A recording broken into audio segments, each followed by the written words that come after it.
Meu cordial bom dia, senhor presidente, deputado Fernando Santana, deputado Elmano, demais deputados e deputadas.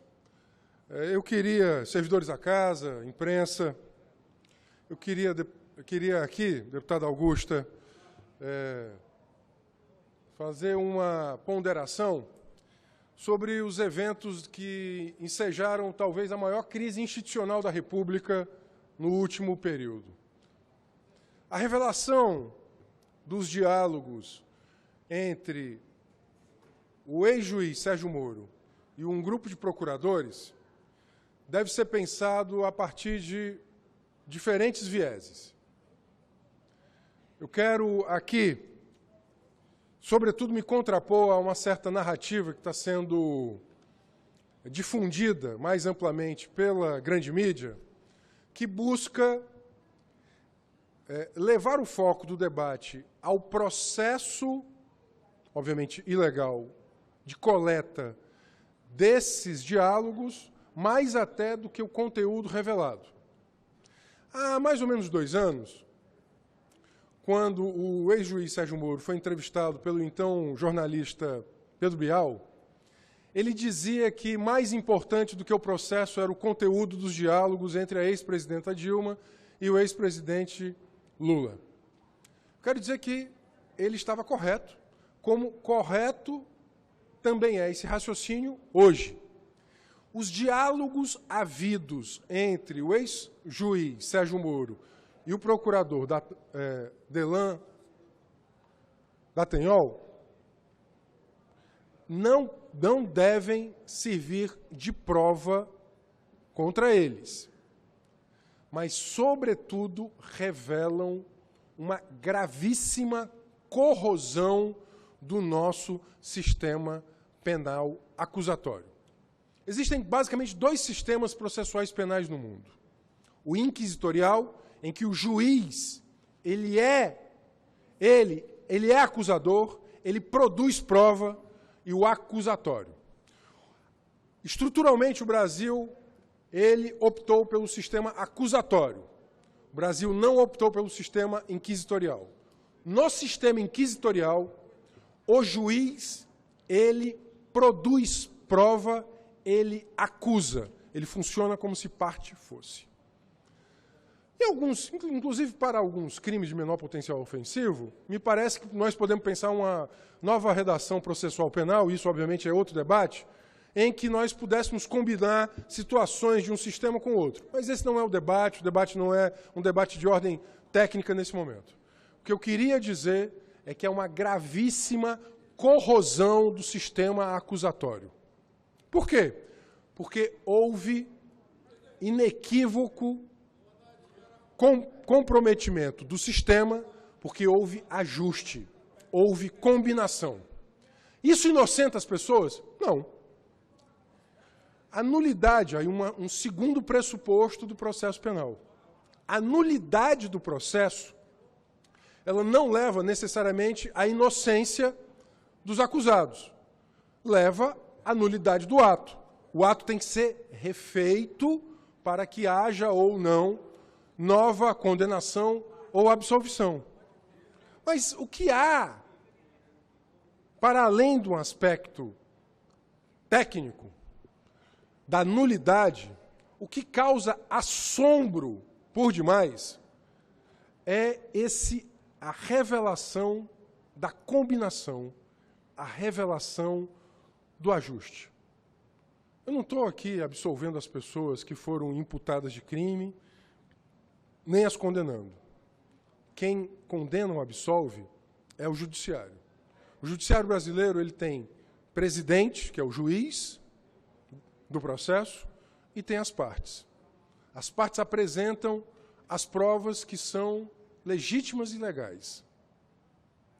Cabe ao juiz presidente, obviamente, fazer com que estas provas elas sejam avaliadas e que ele chegue ao seu veredito. Não cabe ao juiz orientar... Deputado Renato Rosendo, deputado Leonardo Araújo. Não cabe ao juiz. Veja, as pessoas podem achar que isso é muito revolucionário. Isso é do século XVIII. Você sabe de onde é que se origina o processo penal? No século XVIII. É para conter o poder persecutório do Estado. Isso é o liberalismo. Isso é o liberalismo político e é o direito penal clássico do século XVIII. Cabe ao Estado ter o seu limite de punir regrado pela lei. No sistema inquisitorial, o juiz é parte, ele produz a prova, ele acusa. No sistema acusatório, ele é presidente. Presidente não orienta a produção de prova e nem orienta parte. É óbvio que não é ilícito ao magistrado, como eu já o fiz várias vezes, né, na condição de advogado, ter diálogos que sejam republicanos com qualquer uma das partes. Inclusive, é obrigação do juiz receber o advogado. É obrigação do juiz receber a parte. Agora, trocar, combinar, ajustar, criar estratégia com a mídia, isso não é papel de juiz. Veja, eu não quero ser julgado por um juiz que combina com quem me acusa. Eu quero ser julgado por um juiz que mantenha equidistância entre as partes, entre quem acusa e quem defende. Esse é um pressuposto do século XVIII. Esse é um pressuposto do direito penal clássico, do liberalismo político. Foi revolucionário há 250 anos atrás. Foi revolucionário. Isso não é revolucionário hoje, não. Isso é comezinho, isso é clássico dos manuais de processo penal. Veja, responsabilizar... Mas existe um grande processualista penal que eu gosto muito, Dr. Aury Lopes Júnior.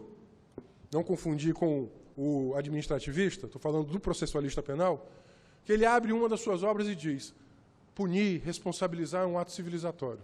Por quê? Porque ele diz, ele dá resposta à sociedade, à vítima, sobretudo no sentido de que aquele ato ilícito ele não possa ficar em brancas nuvens. Mas isso tem que ser feito com o estrito cumprimento do direito processual penal, que, repito, determina equidistância entre as partes. Aí, a grande mídia agora foca na presença possível de um hacker. Quem foi que disse que foi um hacker? Quem foi que disse que não foi um dos agentes envolvidos na própria operação? Nós sabemos. Tem que investigar. A quem interessa agora os minutos e horas e a centimetragem que a grande mídia está dedicando, sobretudo, a focar na possível presença de um hacker? Desvia e esvazia o conteúdo da discussão, que é bombástico. Repito, há uma corrosão do sistema acusatório. O ex-juiz, ele perdeu o limite entre o que seria uma justa e equidistante, equilibrada relação com a parte e a combinação e o ajuste. Seria errado o juiz combinar com a defesa? Seria tão errado como ele combinar com a acusação. Veja, eu não estou dizendo que os acusados e condenados são inocentes. Quem diz isso é o juiz. Mas no devido processo legal. O que eu quero aqui dizer é que o devido processo legal não foi respeitado, ele foi corroído, ele foi contaminado pelo ajuste, pela combinação, pela definição de uma estratégia entre o presidente do processo e uma das partes do processo. Podia ser qualquer outra parte. Se ele tivesse feito combinação com a defesa, também era errado. Se ele tivesse feito combinação com a defesa, também era errado. Fazer combinação com uma parte ou com outra é errado. Não se faz combinação. Qual é o papel do magistrado? Sobretudo, o saneamento do processo. O saneamento do processo. Eu até hoje me desconfio se isso não foi vazado por alguém de dentro, inclusive. Indignado com tamanho ajuste, tamanho assinte que se faz. Um dos processos, veja, não é qualquer processo. Era um processo dos mais importante, se não o mais importante dos últimos 40 anos da República. Dos mais... Se você fizer uma pesquisa dos processos penais mais importantes da República nos últimos 40 anos, sem dúvida alguma, o processo presidido pelo ex-juiz Sérgio Moro, na 13ª Vara Criminal da Seção Judiciária Federal da comarca de Curitiba, Paraná, sem dúvida alguma, o processo originado da Operação Lava Jato é um dos processos mais importantes da República no último período. E esse processo foi corroído com um conjunto de nulidades que devem ser sanadas pelo próprio Judiciário. Repito, não se joga o processo na lata do lixo. O processo deve ser sanado. Mas, obviamente, antes de finalizar, quero dizer que fica desnudada a manipulação política de 2018. Fica desnudada. O ex-ministro Sérgio Moro recebe convite para ser... Perdão. O ex-juiz Sérgio Moro recebe convite para ser ministro. Ele prolata uma sentença em que o principal beneficiário passa a ser o ganhador das eleições de 2018 e ele vira ministro do principal beneficiário da sua sentença. As coisas são tão evidentes que não precisava ter que explicar. É por isso que a OAB Nacional, é por isso que a Associação dos Juízes pela Democracia, é por isso que a Associação de Juristas Latino-Americanos do Trabalho propugnaram o afastamento do ministro, ex-juiz federal, porque ele não guarda mais legitimidade para ocupar um dos postos mais importantes da República. Deputado Leonardo Araújo, por gentileza. Deputado Renato Rosendo, Vossa Excelência faz hoje nesta casa um dos pronunciamentos mais conscientes e mais brilhantes que já presenciei na Assembleia Legislativa do Estado do Ceará. Muito grato. Eu sou advogado praticante e fiquei estarrecido com a divulgação daquelas conversas de WhatsApp, onde o magistrado julgador, que tem a obrigação de ser isento, e diga-se que eu nunca fui lulista, nem lulopetista e nem esquerdista. Votei no primeiro e no segundo turno no Bolsonaro. E era, até o presente momento, um dos vibradores com a Lava Jato. Mas estou profundamente decepcionado com a forma, deputado Osmar Baquite, como foi conduzido pelo juiz Sérgio Moro. Aquela condução de parcialidade seletiva por parte de um magistrado que estava a julgar o que mais se almeja a sociedade brasileira, que são os casos de corrupção, me tirou qualquer esperança na justiça, na situação como está no presente momento. Perfeito. É muito triste para os advogados presenciarem isso. Quero deixar claro que, em momento algum, a participação de um magistrado com a parte, seja ela Ministério Público, ou seja ela defesa, é ilegal, é imoral, é uma agressão à Constituição Federal. O ministro Sérgio Moro precisa dar uma resposta ao país para que continue tendo a respeitabilidade que tem nas ruas, se afastar e deixar a devida condução. E vamos esperar o que vem aí, que ameaça-se vir coisas bem mais graves dessas conversas. Eu acredito que quem está fazendo com um conta-gota. Ah, mas foi uma prova ilegal. Não existe prova ilegal para a autodefesa. A defesa do ex-presidente Lula pode usar essas provas a seu favor. Muito obrigado, deputado Renato Rosendo. Eu vou concluir, presidente. Poderia só um leve à parte? Sim, deputada Patrícia, eu concluo na sequência, por gentileza. Eu queria lembrar casos, deputada Patrícia, do ponto de vista da advocacia, mas também do jornalismo. Por gentileza, deputada Patrícia. Deputada. Sim. Deputado Renato Rosendo, o seu pronunciamento hoje é um pronunciamento muito lúcido e que merece a atenção de todos, da imprensa e de todo o parlamento, de todos os cearenses, porque é um chamamento à atenção de algo muito grave que está acontecendo no Brasil. Talvez o processo, como o senhor disse, o mais importante da República na última década, né? Talvez. Na minha avaliação, nos últimos 40 anos, esse é o processo penal mais importante da República nos últimos 40 anos. Eu também concordo. E engraçado que, para mim, não foi surpresa o vazamento desses áudios. Apenas confirmou o que eu sempre achava que estava acontecendo. Esse conluio, né, que é absolutamente inaceitável, porque existe na magistratura essa regra de ouro, que é a imparcialidade, né? Pode conversar as partes, claro, mas jamais sobre o processo. Aquele processo precisa ser mantido até para preservar as decisões, né? A imparcialidade. Eu nem vou entrar no método culpado nem culpadores, apesar de eu ter achado sempre esse processo um absurdo, claro, porque não tinha provas, tinha indícios, mas não tinha provas.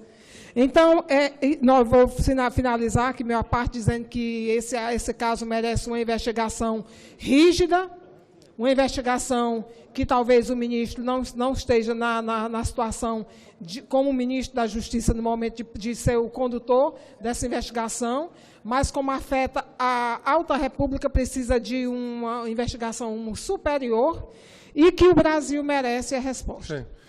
Deputada Patrícia, que eu agradeço, deputado Leonardo também, eu queria colocar 3 coisas. Primeiro, os diálogos revelaram a seletividade político-partidária com que guiou-se o ex-ministro Sérgio Moro, revelam a falta de legitimidade entre os acusadores e o julgador, revelam a preferência eleitoral entre acusadores e julgador. Portanto, o processo mais importante que aconteceu na República, indiciando o ex-presidente da República, estava eivado de nulidades devido à seletividade com que o presidente do processo agiu. O presidente do processo foi o juiz Sérgio Moro. Portanto, é isso que eu estou dizendo. Este processo está eivado de nulidades em razão da seletividade político-partidária com que o ex-ministro Sérgio Moro ele atuou no processo. As nulidades devem ser sanadas. As pessoas acusadas têm direito ao devido processo legal e a sociedade tem direito a saber quem de fato cometeu o crime ou não. Segundo ponto. A deputada Patrícia levanta um tema que é um tema técnico por mais difícil, que é o do valor da prova indiciária. O judiciário pode condenar por indício muito excepcionalmente. Por convicção, nunca, né? Porque os promotores, inclusive, disseram que não tinham provas, não tinham convicção.